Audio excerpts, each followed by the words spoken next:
Hello, students. Hello, guys. Okay, so I'm going to start a new chapter from Chemistry of Class 10 NCERT book preferring the metals and non-metals. So, while talking about metals and non-metals, I think in the previous classes you all already have studied what is a metal or what is a non-metal, isn't it? So I will not go so descriptively. We'll study here the physical and the chemical properties of the metals, how and the non-metals also, how it is get reacted to each other. Okay. So this is from the NCERT book. We are going to study from chapter 3. Okay. So now we are talking about the physical properties of the metals. What are the physical properties of metals? So this physical which I am providing you all, physical property metals and non-metals, as a difference also you all can write it because all have the same points. You can see one by other slide. So let's see the first one. First point is luster. Luster is what actually metals have always shiny surface. That is like a gold and silver, isn't it? Gold and silver metals have some shiny surfaces. Then second point is about hardness. Metals are generally hard. Iron and copper you can take as an example, but except sodium, potassium, lithium, those are soft metals. Okay, they are not hard. They are metals, but they are soft. State is what? They are always exist in the solid state except the mercury. So except mercury, they are always in the solid state, the metals. Fourth point, malleability. Malleability. Malleability means what actually? Malleability is the metals which can be beaten into thin sheets. This you can give as a definition also. What is malleability? So gold and silver, which are most malleable metals, we know that while making the jewelry and all, so it can be beaten into sheets also. Okay, ductility.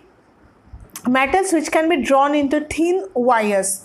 The examples copper and aluminum. So copper and aluminum wires are used, isn't it, in our household things. So that is the ductility.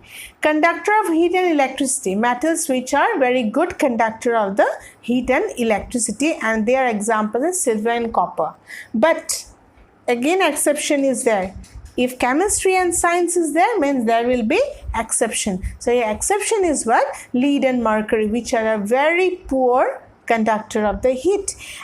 But these two are metals only. Lead and mercury is a metal. Then density. Generally metals have very high density and high melting point. Okay. They have very high density, high melting, but low melting point is sodium, potassium, and lithium. These are exception. Sonorous means that they produce sound. So metals are sonorous, which metals strike to a hard surface, they produce the sound. Okay, they are sonorous. Oxides, metal oxides are always basic in nature. Remember this. Whichever oxides we will get, okay, like if sodium is there, sodium oxide, potassium oxide. So these are always basic in nature, not acidic. Okay. So next slide we are going to talk about the physical properties of the non-metals. Same points are there. You can write as a difference also. I repeat it once again. Okay. Luster, non-metals do not have shiny surface except iodine. Iodine is a non-metal but have a very shiny surface. Okay. Hardness, non-metals are generally very soft except the diamond. Diamond is a non-metal, not a metal, but it is a very hard. We all know means diamond is used to cut the metals, isn't it? So diamond is that non-metal that is very hard. Okay. State, exists in solid and gaseous state, but except bromine, that is a liquid state. Okay, we got no mercury in liquid state. Here bromine is in liquid state in the non-metal. Malleability, non-metals are non-malleable, means it cannot be beaten into thin sheets. Ductility, non-metals are non-ductile, which cannot be drawn into thin wires. Then conductor of heat and electricity, non-metals are very poor conductor except graphite. So graphite is one non-metal that is a very good conductor of the electricity. About graphite you will study in the carbon and its compounds, that chapter. Okay. Density. Density, generally non-metals are very low density and low melting point. Sonorous, non-metals are not sonorous. Okay, they will not produce any sound if it is striked. And oxides, non-metal oxides are very acidic in nature. Okay, whatever oxides we will get, that oxides are always acidic in nature of non-metals. So carbon is a non-metal and it exists in many forms, which is called the allotrope, and diamond and graphite is a type of the allotrope of a carbon. Okay, so next we will talk about this are the 8 points of the physical properties of metals and non-metals. Now we are going to study about the chemical properties of the what? Metals. Okay, let's see the chemical properties of metals. First is what? Reaction of metal with air. Only first we will think of a metal and air. Okay, that metal is reacted with the air. So when these metals combine with oxygen to form the metal oxide, it happens in this way. Metal oxygen will give metal oxide. For example, see here, copper is heated in air. It combines with oxygen and it will give as a copper oxide.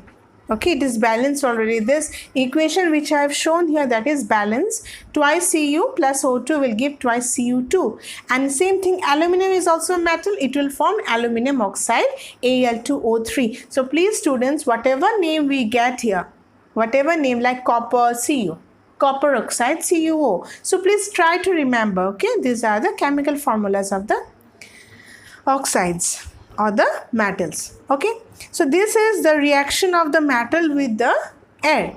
But now we'll see how with oxygen some are happen. Means with oxygen the metals will show some different reactivities. What are they? Sodium and potassium. Sodium is what? Was chemical formula, you know? Sodium, Na, isn't it? And potassium is K. So Na and K react so vigorously that they catch fire if kept in open place. So they are kept immersed in the kerosene oil, because if they are reacted with oxygen, then it will burn. So they are kept inside the kerosene oil. Sodium and potassium, this is an exception, just remember. Surface of magnesium Mg, aluminium Al, zinc Zn, and Pb means what? What Pb means? Lead. Okay, they are covered with a thin layer of oxide which them from further oxidation. So it will not happen again, it will not get again oxidized. So it is covered with thin layer of oxides. Okay, next, iron does not burn on heating, but iron fillings burn very vigorously. Copper does not burn but coated with black copper oxide. It will not burn, but if coated with black copper oxide will burn. Then Au and Ag does not react with oxygen, means gold and silver. Gold and silver will never react with the oxygen. So next we'll talk about some other properties, means other type of oxides known as the amphoteric oxides. What are these amphoteric oxides mainly? Okay, these metal oxides are basic in nature. Okay, just now we got about aluminum oxide, no, when it reacted aluminum oxygen. So here aluminum oxide and zinc oxide will show both acidic and as well as basic behavior.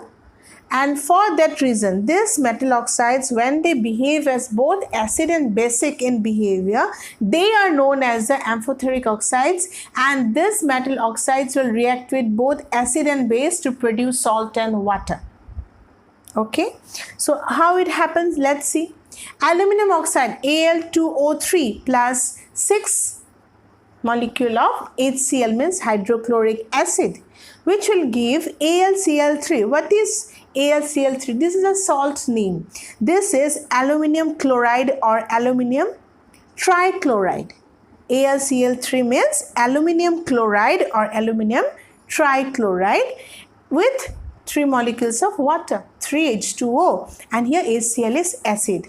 Okay, again this Al2O3 means aluminum aluminum oxide will be reacted with twice NaOH, means sodium hydroxide. What will give? This is basic in nature, basic. So what they will give? NaAlO2. This is also a salt and water is produced. NaAlO2. What is this? NaAlO2 is sodium aluminate. Okay, sodium aluminate. This is a salt, and sodium aluminate, you know where it is used? It is used in the industries, and aluminum chloride or aluminum trichloride is used in pharmaceutical industry. Okay. Now we'll talk about zinc oxide. We talked about AlO3, means aluminum oxide. Now we'll talk about the zinc oxide. So zinc oxide, see here, zinc oxide with twice HCl will give zinc chloride. Okay, and with water, salt and water, this is a salt, and zinc oxide plus NaOH, means sodium hydroxide, will give Na2ZnO2. Na2ZnO2. Na2ZnO2 means what? Sodium zincate. Okay, sodium zincate with water.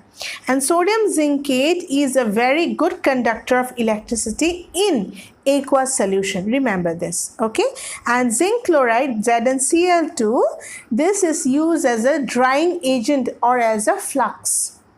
Now most metal oxides are insoluble in water, but only Na2O and K2O are dissolved in water to form the alkalis. So Na2O plus H2O will give sodium hydroxide, NaOH, and K2O plus H2O will give twice KO, so potassium hydroxide.